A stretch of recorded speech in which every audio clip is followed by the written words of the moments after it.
Peut-on divulguer les noms et les photos des accusés au procès des viols de Mazan? Depuis le 2 septembre, 51 hommes sont jugés par la cour criminelle du Vaucluse pour des viols commis sur Gisèle Pelicot. Pendant 10 ans, son ex-mari Dominique Pelicot l'a droguée, laissée inconsciente puis livrée à ces hommes à leur domicile de Mazan. Si le procès est public et les accusés présents, leur identité n'était pas forcément connue du grand public jusqu'ici. Mais plusieurs associations et collectifs ont décidé de publier leurs noms ainsi que leurs photos, avec comme commentaire principal « Violeurs, on vous voit » et « Victimes, on vous croit ».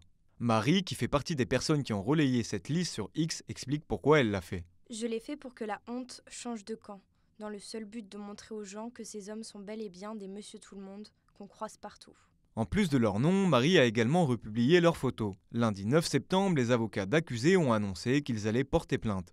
Leur identité, nom, prénom, profession, adresse et parfois des photos prises dans l'enceinte même du tribunal ont été diffusées sur les réseaux sociaux au mépris des règles les plus élémentaires de notre droit, socle de notre démocratie. Des enfants d'accusés ont été pris à partie au sein de leur établissement scolaire.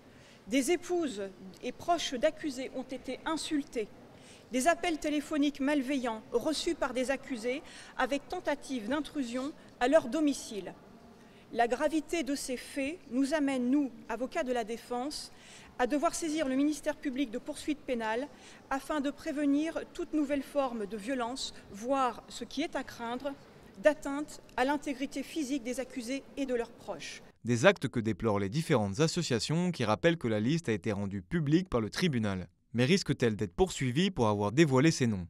Pas forcément, selon maître Christophe Clerc, avocat à la Cour. Gisèle Pelicot ayant refusé le huis clos, ils comparaissent publiquement, selon le principe de publicité des débats. Mais tant que les personnes poursuivies ne sont pas condamnées, elles bénéficient du principe de la présomption d'innocence, ce qui ne permet donc pas de qualifier, selon la loi, les accusés de violeurs, par exemple.